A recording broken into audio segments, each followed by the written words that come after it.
てめえら、東満の下手行き連れて何しに来やった? Yo, what's up, guys?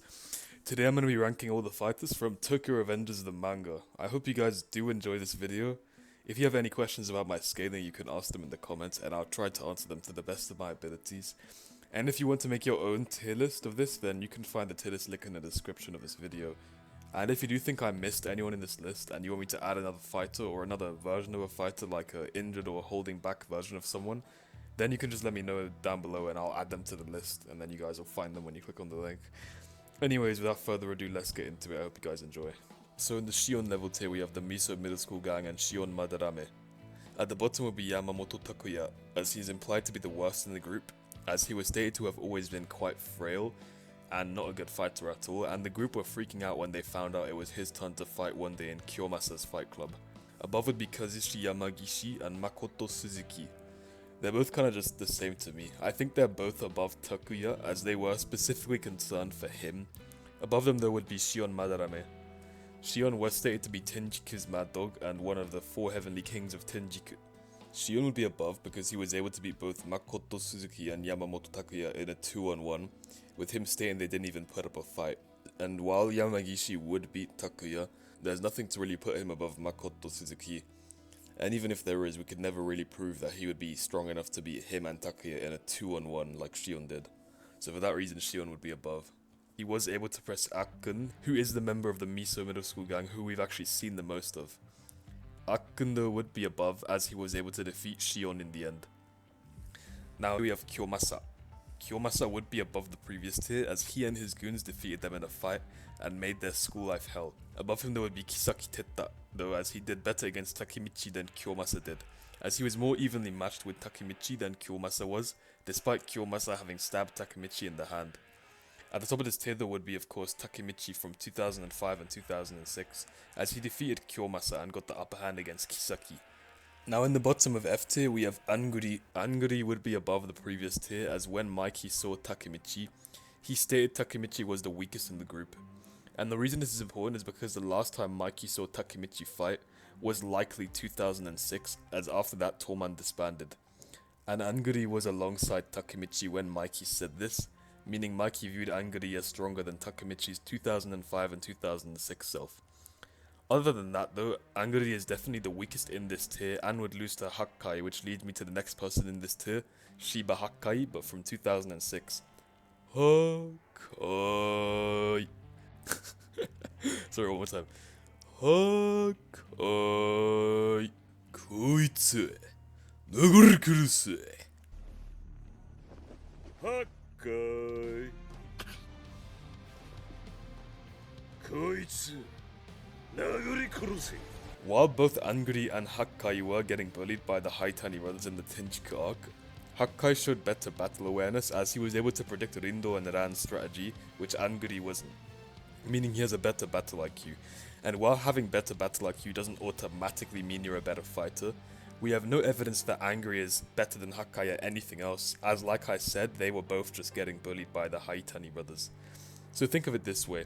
If there are two fighters who are hard to compare and don't really have any scaling, but you know one has better battle awareness, you'd of course assume the one with more battle awareness would come out on top, as there's no reason to think the other one would win, as they don't really have any case. So for that reason, 2006 Hakkai would scale above Anguri. Above 2006 Hakkai though would be Rindo Haitani. Rindo was safely beating up both Anguri and Hakkai when he fought them, but even if you want to argue that Anguri and Hakkai were losing mostly due to the brothers' teamwork, which is understandable since it is revealed later that the Haitani brothers are strongest when they're together, thus why Mitsuya and Hakkai had to split them up and fight them one-on-one, we do actually see a one-on-one encounter between Rindo and Hakkai, in which Rindo is able to actually block Hakkai's attack. And the reason this is significant is because this means if Hakkai would attack Rindo again, Rindo would simply block it again, as from what we saw, Rindo is capable of blocking attacks from Hakkai. And to say, we don't know, maybe Hakkai could eventually land a hit on Rindo, as we don't have any proof to say otherwise, would simply be an appeal to ignorance. From what we have seen, Rindo is capable of blocking Hakkai's attacks. We don't have any proof that something else would happen, so from this we could say that Rindo is above Hakkai, as being able to block someone's attacks means Hakkai can't do anything offensively to Rindo. whereas there's no evidence that Hakkai could block any of Rindo's attacks. Think of it this way. For Rindo, we know he is capable of blocking Hakkai's attacks, but for Hakkai, we don't know if he could block Rindo's attacks. When comparing these two feats, Rindo's are more impressive, so for that reason, Rindo would be better than 2006 Hakkai. Above Rindo though would be Shiba Hakkai, but this time from 2008, as when he and Rindo faced off, he was able to eventually defeat Rindo, showing that he is better than his 2006 self.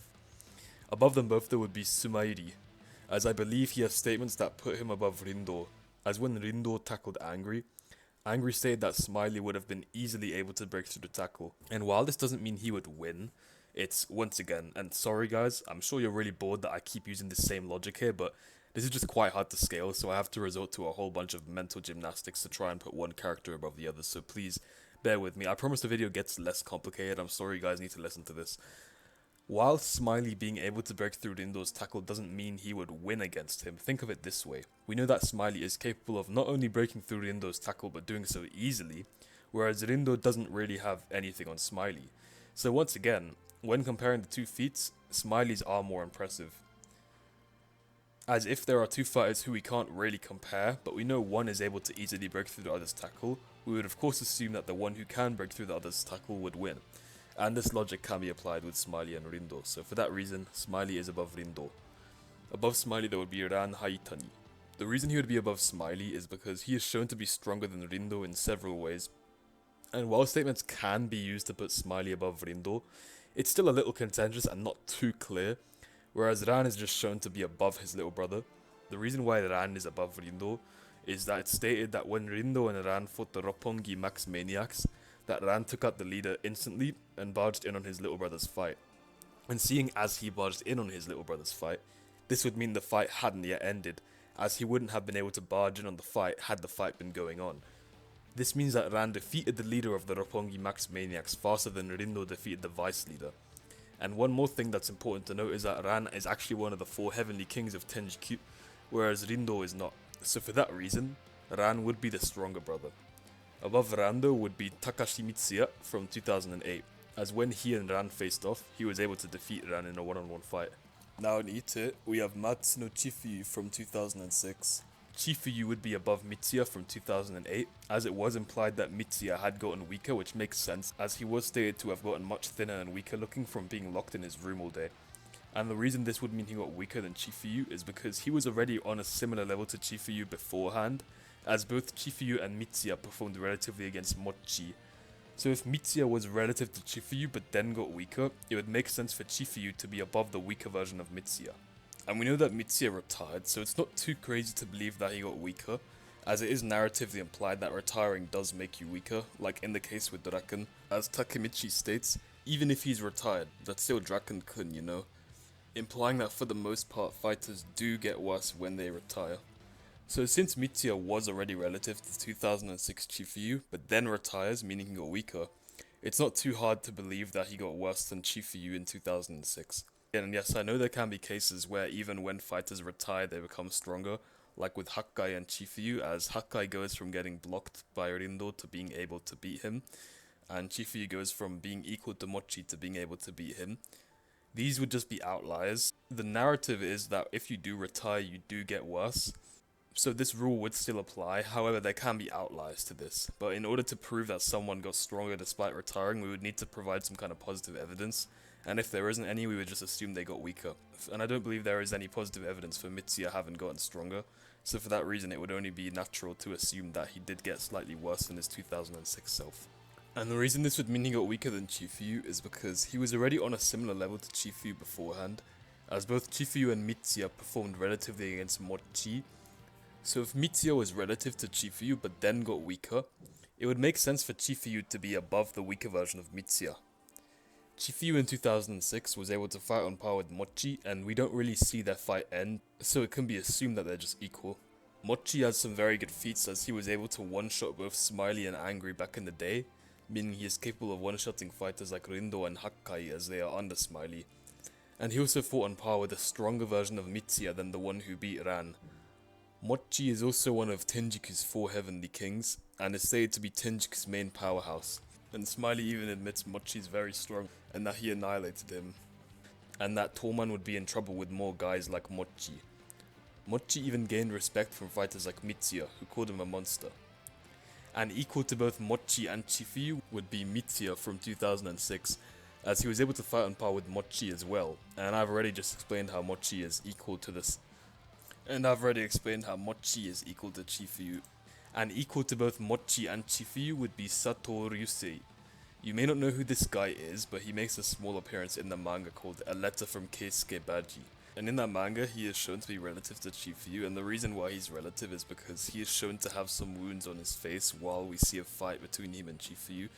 However, from the scenes that we do see, Ryusei does seem to land more hits on Chifuyu, so the probability of him landing more hits is higher as we see more hits landed from him. So the probability of him having landed more hits on Chifuyu than Chifuyu did on him is higher than the other way around, as from what we see, he did land more hits. So I think he would be above Chifuyu, and he would be above Mochi as well, and Mitsuya of course, because those guys are all kinda in the same ballpark as I explained. Above him though would be 2008 Chifuyu, as he was able to actually defeat Mochi when they fought. And the reason this is significant is because while Sato was technically outperforming Chifuyu, we didn't actually see the fight end, so we don't really have definitive proof that Sato would beat Chifuyu. However, we do actually see Chifuyu just straight up beat Mochi, who's relative to 2006 Chifuyu anyway, whose Sato would only be above via probability.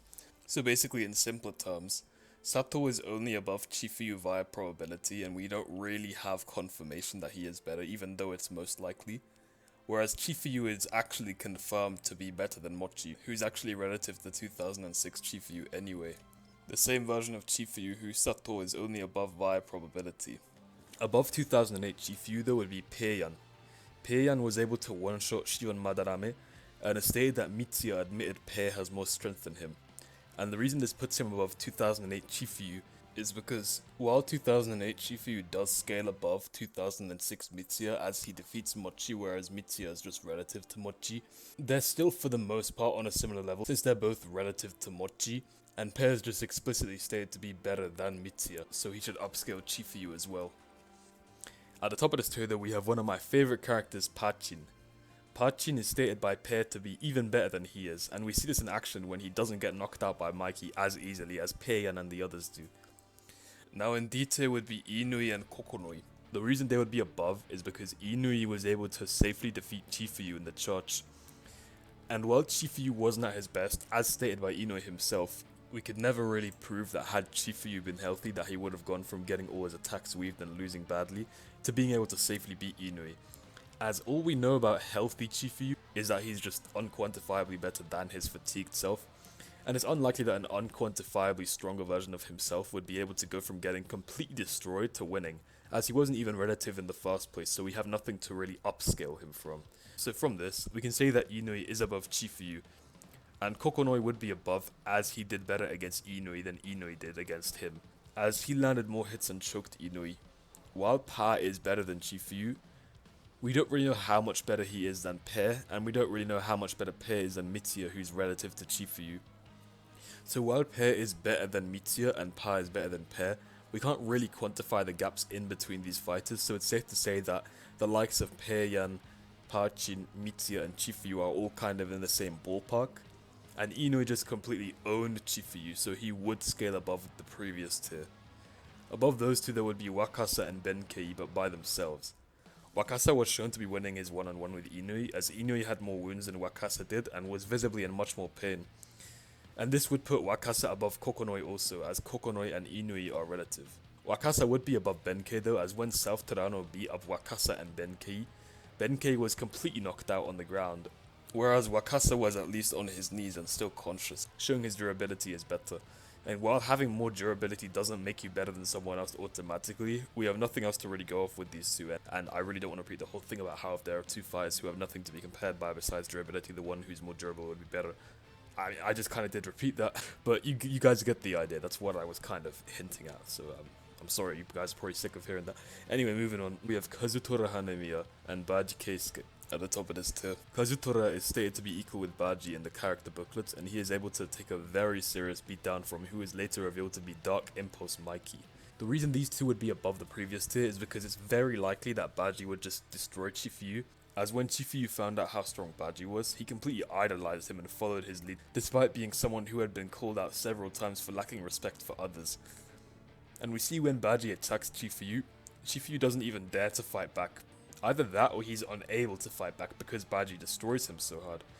And in a canonical manga book, a letter from Keisuke Baji, which I got recently, we actually see Baji and Chifuyu fight, and Baji just completely wipes the floor with him to the point where Chifuyu can't even land a hit, confirming that this is the case. And yes, while this did happen in the past, there's no way of proving that the gap between Baji and Chifuyu would have changed later on. So it would only be reasonable to go off the past. The reason this is important is because the other people on this list are somewhat relative to Inui, as like I said, Inui was able to press Wakasa, as we see Wakasa with wounds on his face showing that he did actually get tagged a few times, meaning he's relative to Inui.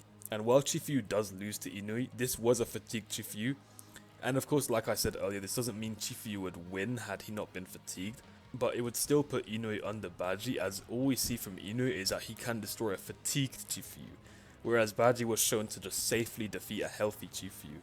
So when comparing these two feats, Baji's are more impressive as he destroys a healthier Chifuyu than Inui does. So from this, it's plausible to think that Baji and Kazutora would scale above the likes of Inui and Kokonoi, and since Wakasa and Benkei are somewhat relative to Inui and Kokonoi in a one-on-one fight, Baji and Kazutora would scale above them also. But now in C tier, we have Nobutaka Osanai at the bottom. Osanai was able to destroy Pa, whereas Baji was only able to defeat Chifuyu. And I've already gone over why Pa is stronger than Chifuyu, and a few hits from Osanai were enough to make Pa lose consciousness, whereas Chifuyu didn't lose consciousness just as quickly against Baji. So Osanai basically destroys a stronger opponent than Baji does. So for that reason he would be above Baji, and of course Kazutora, as Kazutora and Baji are equals. Osanai's strength made Pair freak out, and Kisaki chose Osanai to work for him because of his strength. Above Osanai though would be Chome and Chonbo. When most people rank these two, they put them pretty low, but in my opinion they are very underrated. These are the two fighting experts who Kazutora got to fight against Mikey. Kazutora states that Chome and Chonbo were the strongest in Juvenile, basically admitting that he knew they were stronger than him, and this would of course put them above Baji also. Chonbo was able to actually dodge an attack from Mikey, with Mikey even calling him a dodgy effer, so for that reason Chonbo would be above Chome. The reason these two fighters are above fighters as strong as Osanai is because Chonbo was able to actually dodge an attack from Mikey in a one-on-one encounter, whereas Osanai was unable to dodge a single attack from Mikey when they fought. And even if you want to argue, oh but Chome doesn't actually dodge any hits from Mikey, he would still be above due to the fact that Kazutora stated that they are above himself, and Kazutora is relative to Baji, who is relative to Osanai. And the reason why Osanai and Baji are relative is they're both able to destroy a relative opponent. Osanai is able to destroy Pa, and Baji is able to destroy Chifuyu. And I've already earlier explained why Pa and Chifuyu are around the same level, as we can't really quantify the size of the gaps between them that are made by the statements. So Osanai and Baji should be relative, and Chonbo and Chome are just stated to be straight up above Kazutora, who is relative to Osanai anyway. And now in Beta we have some pretty strong fighters with Hanma at the bottom. Hanma was able to fight somewhat on par with Mikey, so for that reason he would scale above Chome and Chonbo, as Chome and Chonbo couldn't land any attacks besides off guards on Mikey despite the fight being a 2 vs 1. Whereas Hanma could actually land some attacks because we see Mikey with wounds on his face showing that he did actually get hit, even if we didn't see it. Hanma was also able to fight on par with Doraken, but Doraken was shown to get the upper hand, which leads me to the next person in this tier, Doraken. Doraken was shown to be a very strong fighter, and is stated to be able to change the odds all by himself in a fight. Doraken was able to get the upper hand on Hanma the first time they fought, and the second time they fought, Hanma basically admitted defeat. So for that reason he would be above. Above those two there would be Kurokawa Izana. Izana was able to fight on par with Mikey and perform a lot better than Hanma did, to the point where many Tolman members were in awe at how badly Mikey was getting destroyed. Mikey would be above him though, as he was able to defeat Izana in the end, with Izana basically accepting defeat. At the top of this tier there would be base South Terrano. South Terrano is stated to be Mikey level, and he was able to actually defeat Doraken more easily than Mikey defeated Hanma, as he didn't get hit once, whereas we see Mikey with wounds on his face right after he fought Hanma, meaning he did actually get hit. and we know Doraken is above Hanma, meaning South defeated a stronger opponent with more ease than Mikey did. South Terano is shown to be a complete beast and is able to even fight and power the legendary duo, who are considered the strongest duo. And now in A tier we have the legendary duo fighting together. The legendary duo aka Wakasa and Benkei, when fighting together, were able to fight and power South Terano and eventually get the upper hand before South entered his Dark Impulse mode. The legendary duo were also able to get the upper hand against the holding back Taiju, with Takemichi even admitting that they were destroying him. Mucho would be above them though. Mucho is a complete beast and he is stated to be the strongest among all the captains, and I'm sure you guys are probably confused as to why Mucho is so high, so I will try explain why. We need to understand that Inoue was able to actually land a hit on both of the members of the legendary duo even when he was 1v2ing them. While this doesn't mean he's really relative to them, as it was just one hit on each of them, and they were just wrecking him the whole time, the fact is it's still a hit on both of them, and the reason this is important is because when we see Inoue and Mucho fight, in their fight, Inoue is unable to land even a single hit or press him at all. So if we think about it, Mucho technically defeated Inoue with more ease than a combination of the legendary duo did, which is just quite funny to me. And there's no way to really upscale Inoue here and say, oh, he had already taken damage so he wasn't at his best against Mucho, because we can't quantify how much better a healthy Inoue is than his weakened self. So it's very bold to assume he would go from not being able to land a single hit at all to being able to fight and power with Mucho, as that has no proof. And this is even more confirmed when we see that earlier on, despite Mucho kidnapping Inoue, Kokonoi and Takemichi in the same day, Mucho has no wounds on his face, meaning he didn't even get harmed by any of them when he kidnapped them. And yes, while it's not shown how he kidnapped them, it's likely he did just beat them up and kidnap them himself, as this is what we see him do with Takemichi, and there's no evidence that he did it any other way with Inupi and Koko. Due to the fact that we see Mucho just straight up beat up and attack Takemichi when he kidnapped him, it is most probable that he also did this to Inoue and Kokonoi, as we don't have any evidence of Mucho kidnapping anyone in any other way, so it would just be headcanon to say he used a weapon or off-guarded them or something like that. So from this, we can see that Mucho is capable of defeating Inoue to the point where Inoue won't be able to land a single hit on him. And since Inoue landed a hit on both members of the legendary duo in a 2 vs 1, this means that Mucho would defeat the legendary duo, as he does better against a common enemy, namely Inoue. And yes, while Doraken is stated to be the second best in Toman, and Mikey is stated to be the best, this doesn't matter because the fact is Mucho performs better feats than them, as I've just explained. Statements are only really valid if there isn't anything to necessarily contradict them. For example, imagine someone who's considered the best fighter on Earth loses to someone who isn't considered the best fighter on Earth. That would obviously mean the statement was false, and such is the case with Mucho vs Draken and base Mikey, as despite them being stated to be better than him, he performs much better feats, as I've explained. So for that reason, Mucho would be above the legendary duo and above people as strong as Base South, Mikey, Draken and Hanma. Above Mucho though, we have Angry in his Blue Ogre state. Angry is just a complete beast. He was able to one-shot the likes of the Haitani brothers and Mochi, meaning he is capable of one-shotting the likes of Mitsuya, Chifuyu, Smiley and Hakkai. And even when Mucho of all people step in, he one-shotted him as well, so he would obviously be above Mucho. At the top of this tier there would be base Kakucho. Kakucho was able to one-shot Blue Ogre mode Angry, so he would of course be above. He is also stated to be the best out of the big 4 in Tenjiku, and Izana even states that his strength just completely gaps the other 4 Heavenly Kings of Tenjiku. And this is shown when he one-shots Angori, who was able to destroy the other Vicious Generation members, such as the Haitani brothers, Mochi, and Mucho. He was also stated to have the potential to become better than Izana, so it's not too weird to think that he does end up being better than him. And once again, just because Izana is narratively above doesn't matter if Kakucho has better feats, which he does. And now in S tier we have Takemichi from 2008. Takemichi was able to one-shot base Kakucho to the point where Kakucho needed a Ray Jump to go toe-to-toe with him. And equal to 2008, Takemichi would be Ray Jumped Kakucho. Kakucho, when he got a Ray Jump, went from being completely destroyed and one-shotted by Takemichi to being able to fight on par with him. And at the top of this tier we have Dark Impulse South. Dark Impulse South is a complete beast. He was able to destroy Kakucho to the point where Kakucho admitted defeat. And while it isn't actually confirmed that this was Dark Impulse South who beat Kakucho, it's likely that it was, as he had the same smile that he has when he is in Dark Impulse mode, and I think it's unlikely that it was Base South who defeated Kakucho, as I've already explained why Kakucho scales above people who outscale Base South. So if we don't think this was Dark Impulse South who defeated Kakucho, We would have to believe that base South is above Kakucho, which I personally find inconsistent with the scaling that has been revealed to us, and I explained why.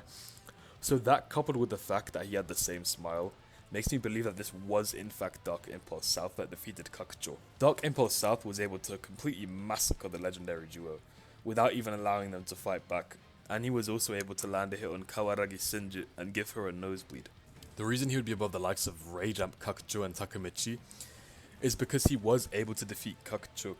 And yes, while this was before Kakucho got his Rayjump in the final arc, it's likely that South would still defeat Rayjump Kakucho, and I'll explain why. We see both Takemichi and Dark Impulse South defeat base Kakucho. By that I mean Kakucho before he receives his Rayjump in the final arc against Takemichi. But while Kakucho did get destroyed, he was able to at least land a hit on Takemichi. Whereas there is no evidence that Kakucho landed a hit on Dark Impulse South, as we don't see the fight happen, as it was off screen. And South isn't shown to have any wounds, and yes, while he does have blood on his face, I think it's much more probable that the blood on his face was Kakucho's rather than his own. As I said before, South didn't have any actual wounds on his face, just splattered blood. And when we realize that Kakucho was bleeding quite a lot, coupled with the fact that there's no evidence of Kakucho ever landing a hit on him, this makes it much more likely that it was Kakucho's blood on South's face. And the reason Kakucho being unable to land a hit on South is important is because when he did receive his Rayjump, he was able to become on the same level as Takemichi.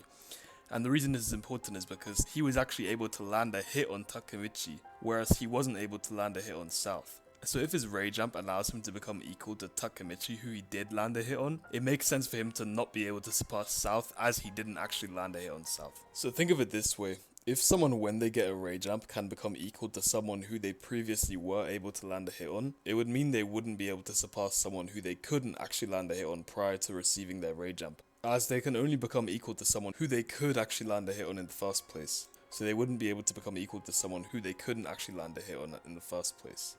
So basically, in simpler terms, Dark Impulse South outscales Takemichi, as he is able to defeat Kakucho without Kakucho landing a single hit on him, whereas Kakucho was able to actually land a hit on Takemichi. And we know that Rayjump Kakucho is equal to this same Takemichi who South outscales, meaning South would of course outscale Rayjump Kakucho as well.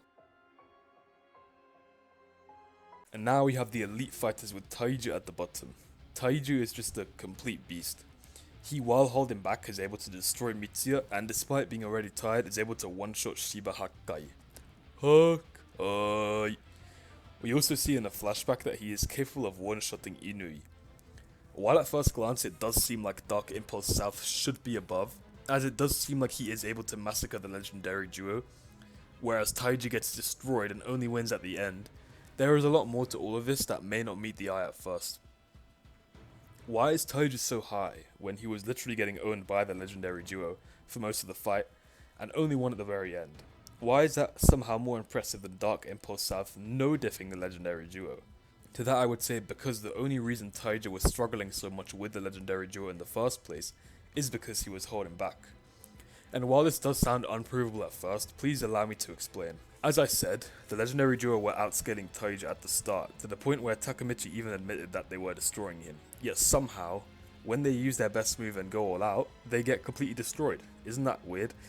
If we don't believe that Taiji was taking it easier initially and that's why he was getting so badly destroyed, we would have to believe that the legendary duo, when using their best move, are somehow worse than when they are in their base and not using their best move, as they were destroying Taiji when they were still in their base, yet lost badly with their best move. But surely their best move wouldn't make them worse, right? That's absurd. Senju was even so worried for Taiji, and she even said, "You don't need to go that far," showing that they are better when using their best move than when not using it, because they wouldn't be able to go further than they already were if their best move didn't make them better than their base.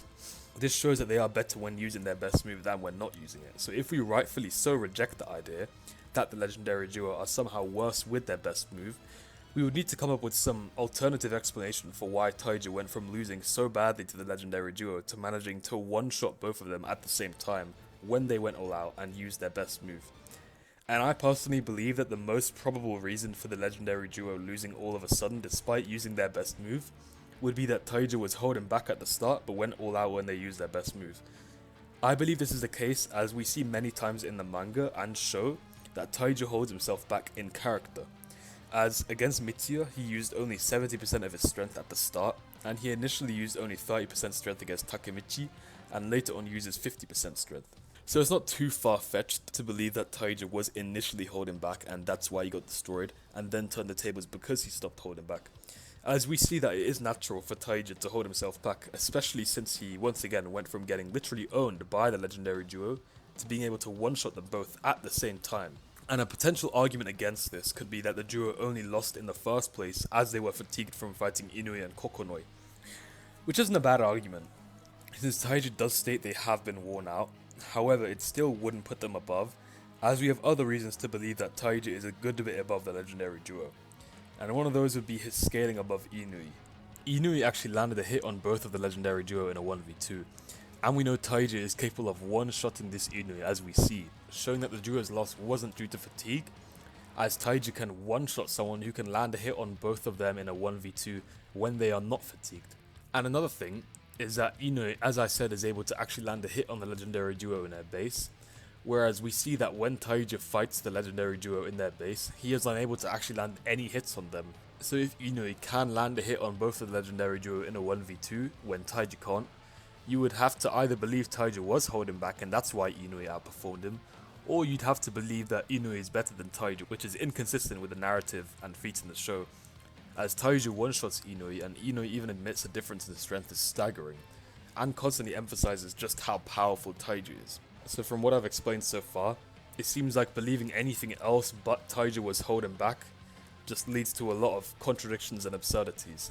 So this scale of Inui shows that Taija does scale above the legendary duo in their base, as he does better against Inui than they do, showing that had he gone all out from the start, he would have massacred the duo, as he was losing to this version of the duo, who he outscales when he's not holding back via doing better against Inui. So seeing as we have established that Taija already scales above the legendary duo in their base, this shows that if he wasn't holding back, he would have crushed the legendary duo from the beginning. So seeing as we have proven now that the version of Taija that lost to the legendary duo was him holding back, this means that that version of Taija is out of the picture. So instead, we would have to scale Taija based off his performance against the legendary duo when he was at his best.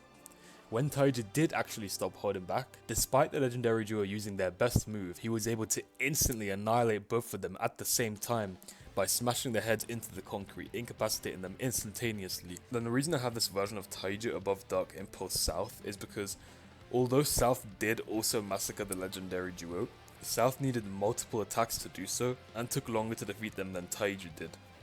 Whereas Taija simply grabbed both of their heads and smashed them on the concrete in an instant.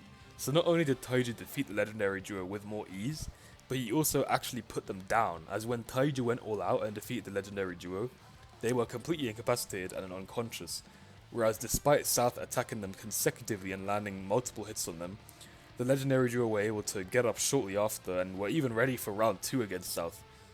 In fact, South didn't even knock both of them out in the first place. As we see, after South defeats them, Wakasa is still taking a knee, whereas against Taija, both of the legends were dead on the floor. And last but not least, the version of the legendary duo that Taija defeated was stronger than the version that South defeated. As against Taija, the legends used their best move, and the legends when using their best move would of course upscale their base selves, who South defeated. And I've already explained why this is the case due to Senju's statements. Despite this though, Taija defeated the legendary duo when they used their best move with more ease than Dark Impulse South defeated the legendary duo in their base. So for that reason, Taija would beat Dark Impulse South, and would also defeat fighters like Kakucho who scale under Dark Impulse South. Above Taija there would be Kawaragi Senju. Senju is showed to be a very capable fighter, and she completely destroyed Dark Impulse South to the point where he had to become serious for once, as he stated. Senju vs Taija is quite debatable. While Taija does largely outperform Dark Impulse South against the legendary duo, it's still a little hard to say how much better Taija is, as they both should be in the same tier of power, as they both are capable of destroying the legendary duo. And while it likely is big, we can't really actually quantify how much stronger the legendary duo are with their best move. So due to the fact that Dark Impulse South and Taija are both capable of destroying the legendary duo, while Taija can destroy them harder, it's still a little bit bold to put him above Senju, as Senju's completely dog-walked Dark Impulse South like it wasn't even close. So I feel like it's a little bold to say that Taija would be able to destroy Dark Impulse South to the extent that Senju does, just because he does unquantifiably better against the legendary duo. At the end of the day, Dark Impulse South and Taija are both capable of destroying the legendary duo, and Senju just completely gapped South, so for that reason I think Senju would be above Taiju.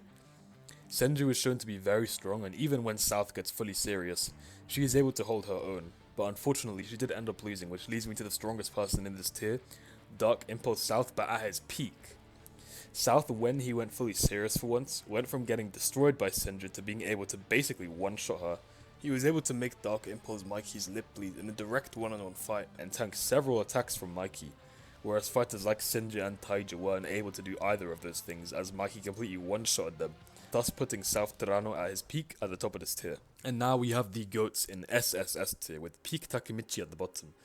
Takemichi, when he was able to get his future visions, was able to fight on par with Dark Impulse Mikey and do significantly better than South did. Takemichi is the only fighter in the series to ever fight equally with Dark Impulse Mikey. But Dark Impulse Mikey would be above, as he was shown to get the upper hand against Takemichi in the end, and he is able to murder peak South and able to one-shot people as strong as Taija and Senju.